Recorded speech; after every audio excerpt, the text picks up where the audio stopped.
ओम नमः शिवाय। श्री सतरुद्र संहिता 24वां अध्याय है। हम सुन रहे हैं पिप्पलाद चरित्र। नंदीश्वर बोले, हे महामुने, एक बार देवताओं और असुर राज वृत्तासुर में बड़ा भयानक युद्ध हुआ। वृत्तासुर ने सभी देवताओं को युद्ध में हरा दिया। तब सब देवता अपने प्राणों की रक्षा हेतु ब्रह्मा जी की शरण में गए। ब्रह्मा जी के पास पहुंचकर देवताओं ने उन्हें अपनी सारी परेशानियां बताईं और उनसे अपनी प्राण रक्षा की प्रार्थना की। ब्रह्मा जी ने कुछ देर तक विचार किया और फिर देवताओं से कहा, हे देवताओं, महर्षि दधीचि ने भगवान शिव की घोर तपस्या करके उनसे वर मांगा है कि उसकी हड्डियां वज्र सी कठोर हो जाएं। इसलिए तुम्हें महर्षि दधीचि से उनकी अस्थियों को मांग लेना चाहिए। उनकी हड्डियों से वज्र का निर्माण करके वृत्तासुर का संहार किया जा सकता है। ब्रह्मा जी के वचन सुनकर देवराज इंद्र, देवगुरु बृहस्पति और अन्य देवताओं को साथ लेकर महर्षि दधीचि के आश्रम में गए। वहां पहुंचकर उन्होंने महर्षि को हाथ जोड़कर प्रणाम किया। देवताओं को अचानक इस प्रकार आया देखकर दधीचि ने उनके आने का कारण पूछा। तब देवराज इंद्र ने उनसे कहा, हे महर्षि, आप परम शिव भक्त हैं और शिव जी से मिले वरदान के कारण आपकी हड्डियां वज्र के समान हैं। मुनि, हमें अपनी अस्थियां दान करके हमारी रक्षा करें, क्योंकि वृत्तासुर का वध तभी संभव हो सकेगा। महर्षि दधीचि ने मन ही मन सोचा कि परोपकार से बढ़कर कोई दूसरा कार्य नहीं है। तब देवताओं का कार्य सिद्ध करने हेतु उन्होंने भगवान शिव का स्मरण करते हुए अपने शरीर को त्याग दिया। देवता उन पर पुष्प वर्षा करने लगे। जब इंद्र को ज्ञात हुआ कि महर्षि ने अपने प्राणों को त्याग दिया है, तो उन्होंने कामधेनु द्वारा महर्षि दधीचि की सब अस्थियां निकाल ली और वे अस्थियां त्वष्टा को देकर उससे वज्र का निर्माण कराने के लिए कहा।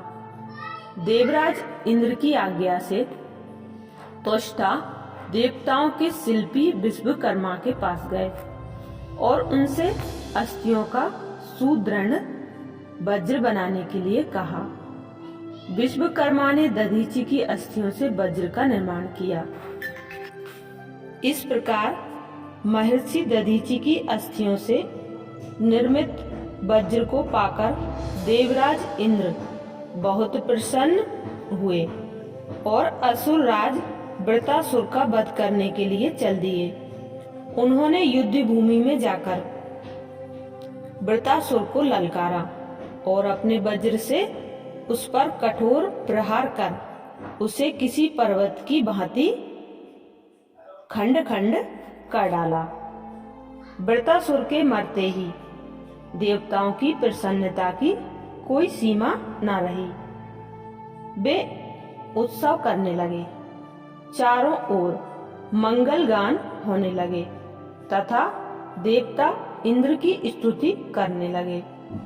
उधर दूसरी ओर जब महर्षि दधीचि की पत्नी सुवर्चा घर के सारे काम पूरे करके बाहर आई, तो अपने पति को न देखकर सशंकित हो उठी। देवता भी वहां नहीं थे। उसे निश्चय हो गया कि उसके पति के साथ देवताओं ने छल किया है। सुवर्चा ने देवताओं को कोसते हुए पशु बनने का शाप दे दिया। अपने मृत पति के पास जाने हेतु सुवर्चा ने जब चिता में प्रवेश चाहा तभी आकाशवाणी हुई, हे प्राज्ञ, तुम ऐसा मत करो, क्योंकि तुम्हारे उदर में महर्षि तेज विद्यमान है। शास्त्र कहते हैं कि गर्भवती स्त्री को सती नहीं होना चाहिए। आकाशवाणी सुनकर सुवर्चा आश्चर्यचकित हो गई। उसने वहीं पड़ा हुआ एक पत्थर उठा लिया, जिससे अपना गर्भ विदीर्ण कर दिया। उसके गर्भ से एक महादिव्य शरीर वाला परम कांतिवान बालक उत्पन्न हुआ। वह भगवान शिव का ही रूप था।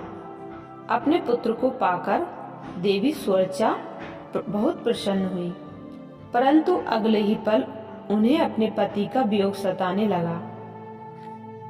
अपने पुत्र को चूमा और अगले ही पल उसे पिप्पल वृक्ष के मूल में लिटा दिया और बोली, हे पुत्र, तुम इसी वृक्ष के पास निवास करो और सभी मनुष्यों के साथ प्रेम का व्यवहार करो। यह कहकर सुवर्चा समाधि लेकर अपने पति के पास चली गई। देवी सुवर्चा समाधि लेकर शिवलोक पहुंची और अपने पति के साथ आनंद पूर्वक निवास करने लगी। उधर दधीची मुनि के पुत्र को भगवान शिव का अवतार जानकर ब्रह्मा जी, श्री हरि, विष्णु, इंद्र आदि सब देवता वहां आए और उस बालक को वहां पाकर बहुत प्रसन्न हुए। ब्रह्मा जी ने उसके जात संस्कार विधि पूर्वक संपन्न करके उस बालक का नाम पिप्लाद रखा। उस समय देवताओं ने बहुत उत्सव किया, फिर अपने लोक को चले गए। पिप्लाद बहुत समय तक उसी वृक्ष के मूल में तपस्या करते रहे और मनुष्यों के हित के लिए कार्य करते रहे। अच्छा, अब सुनेंगे हम श्री शतरुद्र संहिता का 25वां अध्याय, पिप्लाद महादेव लीला। नंदीश्वर बोले, हे सनत कुमार जी, एक दिन दधीची पुत्र ऋषि पिप्लाद पुष्पभद्र नामक नदी में स्नान कर रहे थे। तभी उनकी दृष्टि एक सुंदर मनोहर युवती पर पड़ी। वह युवती भगवान शिव का ही अंश थी। उसे देखकर मुनि पिप्लाद मोहित हो गए और उसे प्राप्त करने की इच्छा करने लगे। उन्हें ज्ञात हुआ कि वह परम सुंदरी राजा अरण्य की पुत्री है। यह जानकर मुनि पिप्लाद राजा अरण्य के घर पधारे और उनसे उनकी पुत्री का हाथ मांगा।